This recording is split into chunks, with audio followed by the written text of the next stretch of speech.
Welcome to update master. একটি গুরুত্বপূর্ণ ভিডিওতে সকলকে স্বাগত জানাই। আশা করি আপনারা সবাই ভালো আছেন। ভিডিওটি খুবই গুরুত্বপূর্ণ, তাই প্রথম থেকে শেষ পর্যন্ত স্কিপ না করে আপনারা দেখতে থাকুন। যারা নতুন দেখছেন বা কোনো কারণে আমাদের চ্যানেলটি সাবস্ক্রাইব করেননি, সাবস্ক্রাইব করে রাখুন। পাশে থাকা বেল আইকন প্রেস করে কিন্তু অল করে দেবেন, তাহলে আপডেটগুলো মিস করবেন না। যারা ফেসবুক থেকে দেখছেন অবশ্যই আমাদের এই পেজটিকে ফলো করতে ভুলবেন না। তো এসএসসি চাকরি বাতিল মামলা আপনারা দেখেছেন, এবং সেক্ষেত্রে মহামান্য সুপ্রিম কোর্টের লাস্ট যে হিয়ারিং হয়েছিল এবং সেক্ষেত্রে সেই যে অর্ডার কপি বেরিয়েছিল, অর্ডার কপির সম্পূর্ণ বিশ্লেষণ আমরা আপনাদের সামনে রেখেছিলাম, আপনারা দেখেছিলেন এই চ্যানেলের মাধ্যমে। তো সেখানে একটি উল্লেখযোগ্য ব্যাপার বা ক্লু বলতে পারেন, সেটা সুপ্রিম কোর্টে উঠে এসেছিল। মাননীয় প্রধান বিচারপতি ব্যাপারটা বলেছিলেন, সেটা হচ্ছে হ্যাশ ভ্যালু। তো এই হ্যাশ ভ্যালু যেটা, সেটা কি জিনিস, এবং সেক্ষেত্রে হ্যাশ ভ্যালুর উপর ভিত্তি করে কি যোগ্য অযোগ্য আলাদা করা সম্ভব? ইউটিউবে আপনারা হয়তো দেখে থাকবেন বিভিন্ন জায়গাতে যে হ্যাশ ভ্যালু নিয়ে বিভিন্ন ধরনের অনেকেই ভিডিও বানাচ্ছেন, এবং সেক্ষেত্রে হ্যাশ ভ্যালুটাকেই মেন করে তারা বলছেন যে চাকরি বাঁচানো সম্ভব বা যোগ্যদের সেক্ষেত্রে আলাদা করা সম্ভব বা যোগ্যদের চিহ্নিত করা সম্ভব। তো আদৌ কিভাবে সেটা সম্ভব না আদৌ সম্ভব নয়, সেটাও কিন্তু আপনারা এই ভিডিওর মাধ্যমে পরিষ্কারভাবে জানতে পারবেন। অর্থাৎ ওএমআর ম্যানিপুলেশন হয়েছে কিনা সত্যি কি জানা যাবে? সমস্ত প্রশ্নের উত্তর পাবেন এই ভিডিওতে। প্রাইমারি ওএমআর মামলার কিছু কি এই হ্যাশ ভ্যালু কিছু করতে পারবে? সঙ্গে থাকুন, দেখতে থাকুন। হ্যাশ ভ্যালু কীভাবে কাজ করে সেটা দেখানোর আগে আপনাদেরকে হ্যাশ ভ্যালু কী সেটা জানতে হবে। তো হ্যাশ ভ্যালু হচ্ছে একটি নির্দিষ্ট দৈর্ঘ্যের একটি সংখ্যাসূচক মান, যা নির্দিষ্টভাবে ডেটাকে শনাক্ত করে। অর্থাৎ কোনো ফাইল, কোনো ডকুমেন্ট, কোনো ছবি বা ভিডিও ফাইল বলতে পারেন, বা কোনো পিডিএফ ফাইল বলতে পারেন। তো সেক্ষেত্রে সেই ডেটাগুলোকে শনাক্ত করার জন্য এগুলি ব্যবহার করা হয়, এবং সেক্ষেত্রে যদি কোনো ডেটাকে এডিট করা হয় বা ম্যানিপুলেট করা হয় বা ছেড়ছাড় করা হয় ডেটাকে, তখন সেটা কিন্তু হ্যাশ ভ্যালু দ্বারাই বোঝা যায়। তো অনেক ছোট সাংখ্যিক মান হিসেবে প্রচুর পরিমাণে ডেটা উত্থাপন করে, তো সেগুলো ডিজিটাল স্বাক্ষরের সাথে ব্যবহার করা হয়।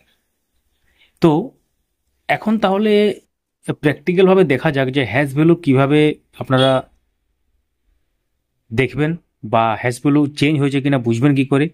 চলুন তাহলে দেখে নেওয়া যাক আপনারা হ্যাশ ভ্যালু চেক কীভাবে করবেন, এবং হ্যাশ ভ্যালু পরিবর্তন হয়েছে কিনা সেটা জানবেন কীভাবে। তারপরে আমরা ভিডিওর একদম শেষের দিকে বলবো যে এই হ্যাশ ভ্যালু দ্বারা কি শনাক্ত করা সম্ভব যোগ্য অযোগ্য, এবং যদি সম্ভব সেটা কিভাবে সম্ভব। তো সবার প্রথম আপনাদেরকে যেতে হবে একটি ওয়েবসাইটে। এরকম ভেরিয়াস ওয়েবসাইট আছে, আপনারা যে কোনো একটিতে যেতে পারেন। আমরা যেটা দেখাচ্ছি সেটাতেও কিন্তু হতে পারে, md5file.com। এবং এই যে ওয়েবসাইট, এটাতে কিন্তু আপনাদেরকে যেতে হবে, এবং সেক্ষেত্রে একটা ক্যালকুলেটার আছে হ্যাশ ভ্যালু চেক করার জন্য। তো এই ওয়েবসাইটে আমরা চলে এলাম, md5file.com/ক্যালকুলেটার। তো এক্ষেত্রে এখানে যাওয়ার পর আপনাদেরকে এখানে চুজ ফাইল করতে হবে। চুজ ফাইল করার পর এখানে আমরা একটি ফাইলকে চুজ করে নেব, যেটা দেখতে পাচ্ছেন 2 নম্বর ফাইলটা, যেটা উপর থেকে 2 নম্বর, এই ফাইলটা আমরা চুজ করে নিলাম। চুজ করার পর এখানে দেখতে পাচ্ছেন যে হ্যাশ ভ্যালু যেটা, এখানে MD5-এর যে ঘরে দেখতে পাচ্ছেন পুরো আলফা নিউমেরিক যে পুরো কোড বলতে পারেন, তার লাস্টে আছে 4198, অর্থাৎ কোডটা আপনারা দেখতে পাচ্ছেন, এটা হচ্ছে কোড। এবং আমরা আর একটা এডিট করা ছবি, এই ছবিটাকে জাস্ট এডিট করেছি, একটা আমরা অন্য ছবি বসিয়ে দিচ্ছি এই ছবির উপর। সেটাকে এডিট করার পর আমরা দেখাবো যে MD5 যে ফাইল বা হ্যাশ ভ্যালুটা চেঞ্জ হচ্ছে কি না। তো আমরা আবার চুজ ফাইলে যাব। এখান থেকে আমরা উপরের ফাইলটা চুজ করবো। দেখতে পাচ্ছেন যে মেন যে ছবি, তার উপর একটা স্টিকার আমরা দিয়ে দিয়েছি, যাতে ছবিটা আলাদা হয়ে যায়, বা ম্যানিপুলেট করে দিয়েছি আমরা ফাইলটাকে। এটা কিন্তু আপনারা পিডিএফ ফাইলের জন্য করতে পারেন, বা যে কোনো ভিডিও ফাইল, ইমেজ ফাইল, যে কোনো ফাইলের উপর করতে পারেন। আমরা ইমেজ দিয়ে দেখাচ্ছি, জাস্ট এখানে করব। দেখতে পাচ্ছেন 82 এসি চলে এসেছে, অর্থাৎ আগেরটা দেখতে পাচ্ছেন নিচে আছে এবং পরেরটা হচ্ছে উপরে আছে। কারণ আগেরটার হ্যাশ ভ্যালু যেটা ছিল সেটা কিন্তু সম্পূর্ণ আলাদা, উপরের থেকে দুটো হ্যাশ ভ্যালু সম্পূর্ণ আলাদা দেখতে পাচ্ছেন। তার মানে একটা এখানে জিনিস বোঝা গেল যে কোনো ফাইলকে যদি এডিট করা হয় তাহলে তার হ্যাশ ভ্যালু চেঞ্জ হয়ে যায়, বা MD5 যে ডেটা সেটা কিন্তু চেঞ্জ হয়ে যায়। তো এটা অনেক টেকনিক্যাল ব্যাপার আছে আরও, তো আরও অনেক টেকনিক্যাল ব্যাপারের ভেতরে আমরা ঢুকছি না, তাহলে অনেকের বুঝতে হতে অসুবিধা হবে। তো এখন প্রশ্ন হচ্ছে যে এই হ্যাশ ভ্যালুর দ্বারা কি যোগ্য অযোগ্য আলাদা করা সম্ভব? এসএসসি ব্যাপারে যদি বলতে হয় 14ই জুলাই সম্ভবত নেক্সট হিয়ারিং আছে, এবং তার আগে কিন্তু এটাকে যোগ্য অযোগ্য আলাদা করা একটা ব্যাপার উঠে আসছে, এবং সেক্ষেত্রে মহামান্য সুপ্রিম কোর্টে মাননীয় বিচারপতি এই হ্যাশ ভ্যালুর কথাটা কিন্তু বলেছিলেন যে ডেটা স্ক্যানটেক থেকে তার যে হ্যাশ ভ্যালু এবং যেটা পরে রিকভার করা হয়েছে সেই হ্যাশ ভ্যালু দুটো কিন্তু সেম। তার মানে ম্যানিপুলেশন হয়নি, ম্যানিপুলেশন হলে কিন্তু সেম হতো না।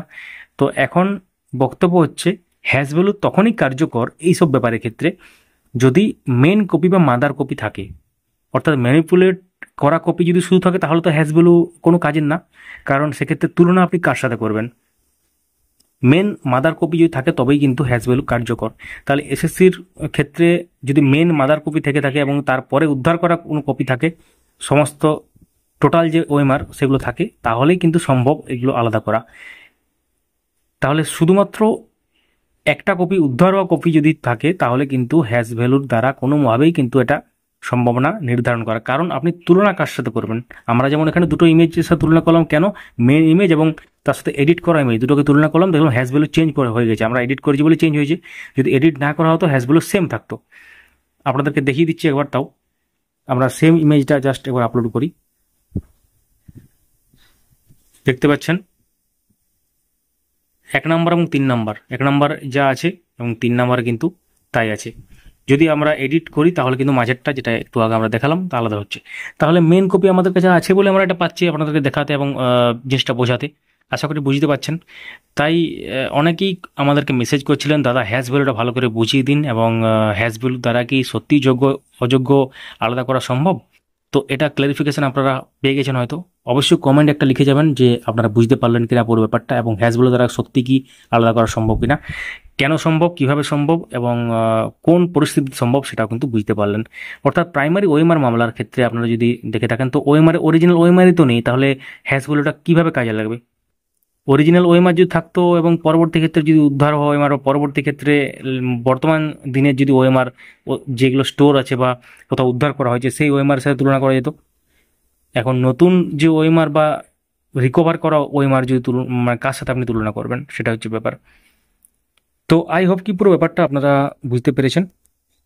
অবশ্যই মূল্যবান মতামত কমেন্টের মাধ্যমে লিখুন, এবং তার সাথে কোনো কিছু অ্যাড করতে হলে সেটাও কিন্তু লিখতে পারেন।